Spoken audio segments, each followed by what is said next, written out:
Hey, I don't know if you saw this. The Tampa Bay Bucks announced a new program called RED, R-E-D. They're calling it a women's movement, but it's causing some controversy down in the Tampa area. A lot of people are saying what they're doing is condescending, and here's a quote from the Buccaneers website explaining the program in part. The RED program will provide female Buccaneers fans with year-round educational experiences focused on providing a better understanding of the game, along with unprecedented access to their favorite team. In addition, RED will reinvent the female fan experience by providing insight into topics such as what goes on behind the scenes on game days at the stadium, how to maximize their game day experience, how to blend personal Buccaneer pride with the latest NFL fashions, as well as tips on sharing their experiences and ideas via social media platforms such as Pinterest. A lot of people feel this sounds like something out of Mad Men, something out of the 1960s. Let's go to the phone and bring in Ashley Kritzer. She writes for the Tampa Bay Business Journal. Ashley, welcome to the show. Hey, thanks for having me. Ashley, are you put off by this personally? And are the people who you've talked to, are they put off by this?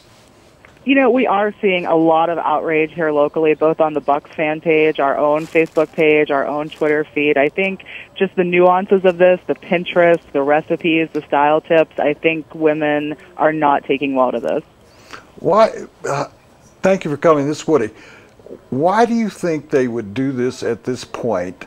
You have a lot of interest in the #1 draft pick in that Tampa area, but also you have a #1 draft pick overall that had some issues.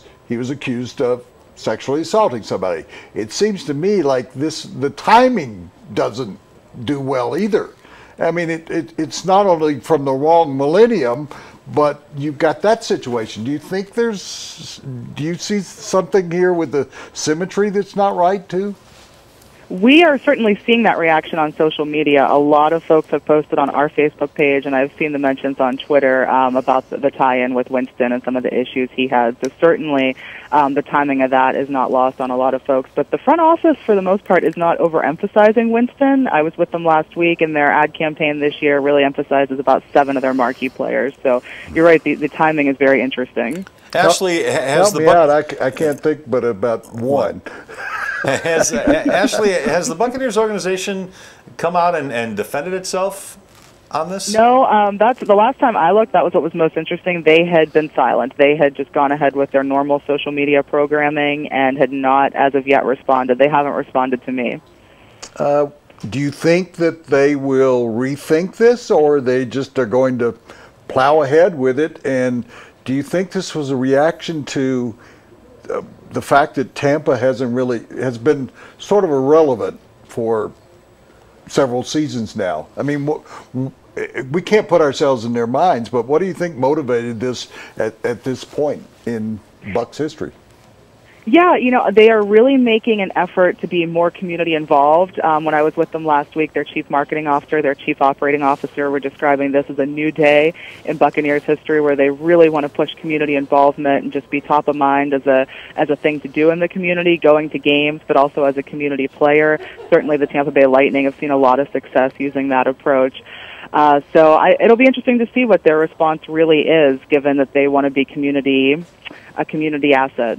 Yeah, Ashley, it's hard to understand, considering that millions and millions of women are football fans. They understand the game, and they play fantasy football. Does it feel condescending to you? I think that's the issue, is that I think folks would have been fine if it had just been Football 101, or here's how to learn more about the game, or here are women-oriented cocktail parties, girls' night outs for Bucs fans, things like that. But it's really the nuances that get people, the style tips, the entertaining tips. That's what feels so sexist here. That's what we're seeing on social media. It's almost as if they'd reached out to the people in St. Pete and said, we're going to do Code Gray, and we're going to teach old people how to study football. It just doesn't make any sense to me in this day and time. It feels like a Mad Men episode. Yeah, it's just. Do you cover? You said you were out there last week. Do you follow in your writings, are you covering? Is this just one aspect of your writing? Are you covering sports as one of your beats that for the Business Journal?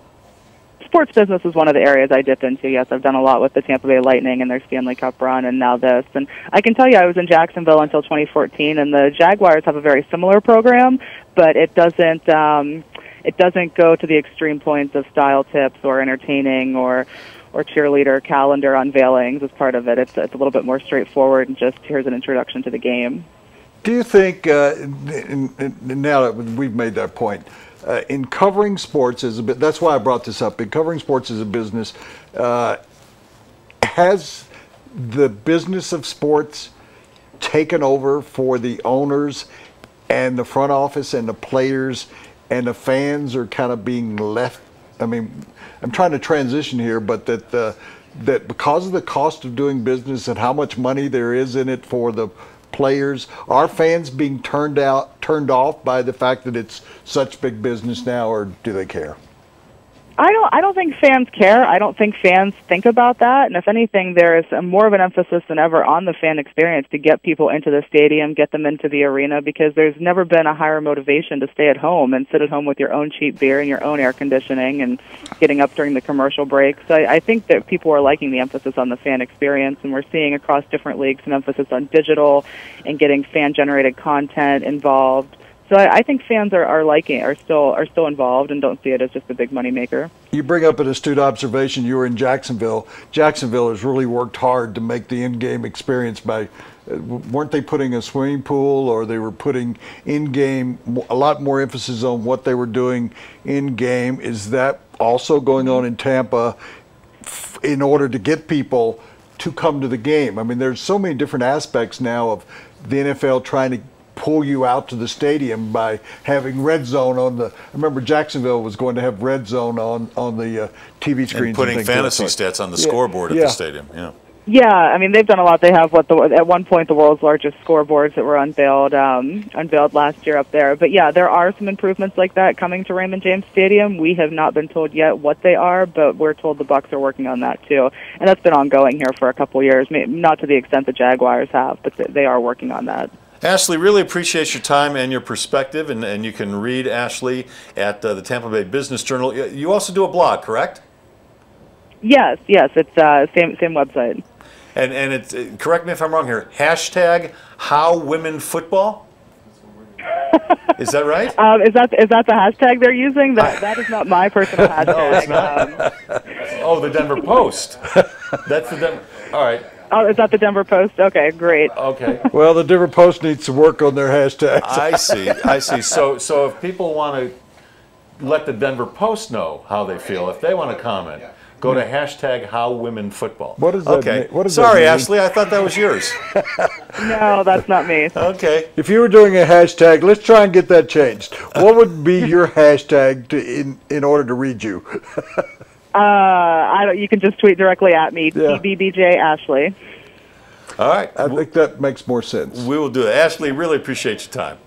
Hey, thanks so much. Hope you'll Ashley enjoy us Kritzer again. of the Tampa Bay Business Journal.